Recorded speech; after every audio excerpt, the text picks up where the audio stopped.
시청자 여러분 안녕하십니까? BOA 모닝뉴스 시작합니다. 윤석열 한국 대통령과 쥐스탱 트리도 캐나다 총리는 17일 서울 대통령실에서 정상회담을 갖고 포괄적 전략 동반자 관계를 더욱 심화 발전시키자는 내용의 공동 성명을 채택했습니다.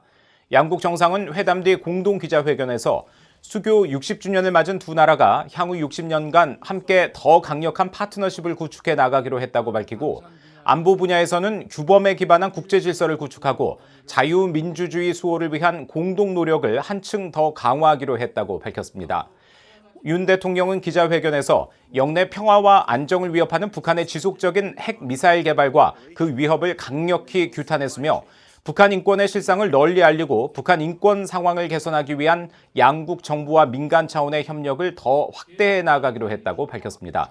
트리도 총리는 캐나다는 한국이 한반도 비핵화와 평화 그리고 번영을 위해서 기울이는 노력을 지원할 것이라며 북한의 인권을 지원하는 단체들을 도울 것이라고 밝혔습니다. 양국 정상은 이날 규범 기반의 국제 질서 수호에 대한 공감대를 확인했다며 특히 북핵 공조와 북한 인권 문제 대응, 경제안보 협력 기반을 확충하는 데도 집중해 양국은 외교 산업 당국이 참여하는 2+2 고위급 경제안보 대화를 전날 출범시켰습니다. 이와 함께 양국은 정보보호 협정을 체결하기로 하고 방산협력 추진과 비전통적 안보 위협 대응을 공조하기로 하는 등 안보 국방 협력을 강화하기로 했다고 밝혔습니다. 미국의 외교안보 수장들이 청문회에 참석해 중국의 대북 제재 방해 행위에 대해 지적하고 중국을 미국의 유일한 경쟁자라고 밝혔습니다. 미국 언론들은 행정부 장관들이 청문회에서 한꺼번에 증언하는 것은 드문 일이라며 미국이 중국을 당면한 최대 도전으로 보는데 이견이 없다는 것을 확인했다고 보도했습니다. 조상진 기자가 보도합니다.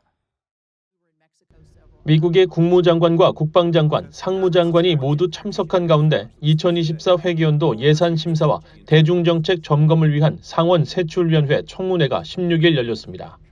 로이드 오스틴 미국 국방장관은 우선 청문회에 앞서 제출한 서면 보고에서 최근 중국의 도발적인 행동을 지적했습니다.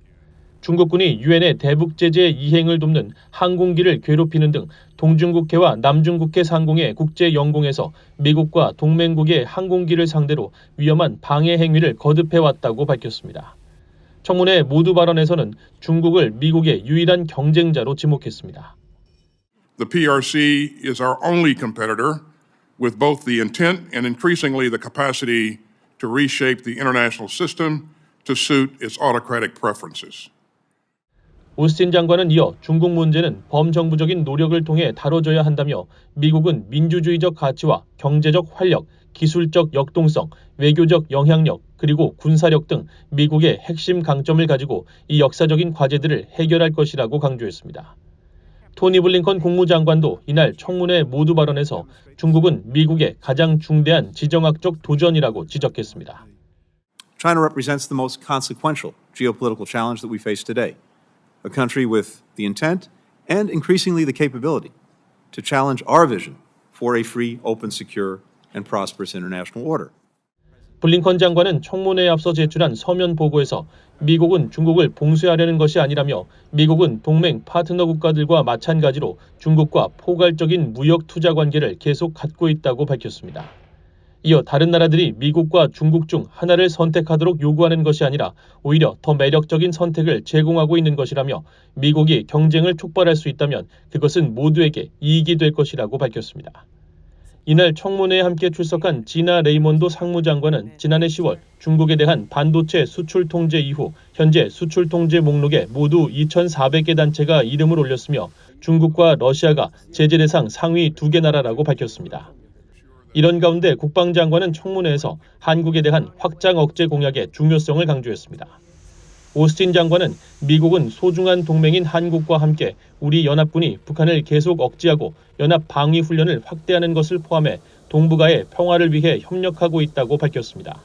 또 워싱턴 선언과 핵 협의그룹 창설을 통해 한국에 대한 확장 억제 공약을 강화하기 위한 중요한 조치를 하고 있다며 북한 억지를 위한 한국, 일본과의 중요한 3국 공조를 진전시키고 있다고 강조했습니다. BOA 뉴스 조상진입니다. 권영세 한국통일부 장관은 북한이 워싱턴 선언에 강하게 반발하며 위협으로 일관하고 있지만 그럴수록 상황과 입지만 악화시킬 뿐이라는 것을 분명히 알아야 한다고 밝혔습니다. 권 장관은 17일 한국프레스센터에서 열린 민족통일협의회 창설 42주년 기념식 축사에서 미한 정상의 워싱턴 선언과 한일 정상회담 성과는 한국 정부의 꾸준한 노력이 빚은 소중한 성과라며 이같이 말했다고 연합뉴스를 비롯한 한국 언론들이 보도했습니다. 권 장관은 시간이 더는 북한의 편이 아님을 깨달아야 한다고 지적하고 한미 정상회담 후 북한이 거친 언사를 쏟아내며 워싱턴 선언에 반발하고 위협을 이어가는 행태가 북한에 전혀 도움이 되지 않는다고 강조했습니다. 이어 북한은 고통 속에서 살아가는 북한 주민들을 위해서라도 고립과 절망의 길에서 공존과 번영의 길로 방향을 바꿔야 한다며 북한 당국은 이러한 현실을 제대로 인식하고 국제사회가 제안한 대화와 협력의 장으로 하루속히 나오라고 촉구했습니다. 미국 정부가 북한이 생화학 무기 프로그램을 보유하고 있다는 평가를 재확인했습니다. 국무부 대변인실 관계자는 16일 북한의 화학무기 역량에 대한 미국 정부의 최신 평가를 묻는 BOA의 서면 질의에 북한이 2017년 말레이시아 공항에서 화학무기 BX를 사용해 북한 지도자의 이복형 김정남을 암살한 사실을 지목하면서 북한이 생물무기와 화학무기 프로그램을 모두 유지하고 있다고 밝혔습니다. 이 관계자는 현재 네덜란드 헤이그에서 진행 중인 화학무기 금지 협약 5차 평가회의에서 북한의 화학무기 문제를 제기할 것이냐는 질문에는 북한은 협약 가입국이 아니지만 이번 평가회의는 비가입국이 주속히 협약을 비준하거나 가입하는 것이 필수적임을 강조하고 있다고 밝혔습니다. 화학무기 금지 협약은 지구상에서 화학무기의 개발과 획득, 생산 보유, 이전 사용 등을 전면 금지하는 국제협약으로 1997년 발효 이후 현재 미국 등 193개국이 당사국으로 가입했지만 북한과 남수단, 이집트, 이스라엘 등 4개국은 가입하지 않았습니다. 한국통일부와 국제기구 관계자 등이 모여 대북 인도주의 활동 구상과 협력 방안을 논의했습니다. 한국통일부는 17일 한국정부청사에서 인권 인도 실장 주재로 대북협력 인도주의 국제기구와 간담회를 개최했고 이 자리에서 북한 주민의 인도적 위기를 점검하고 앞으로 대북 인도주의 활동 구상과 상호 협력 방안을 모색했다고 밝혔습니다.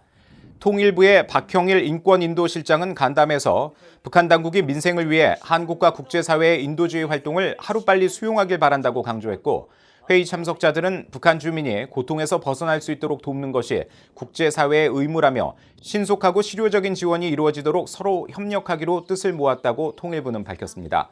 이날 간담회에는 한국통일부에서 인권인도실 교류협력국 당국자들이 국제기구 가운데는 세계식량계획 WFP, UN 아동기금 유니세프, 국제백신연구소 등 주요 대북 인도주의 협력 국제기구의 한국 사무소장과 관계자들이 참석했습니다. 이상으로 BOA 모닝뉴스를 마칩니다. 시청해주신 여러분 고맙습니다.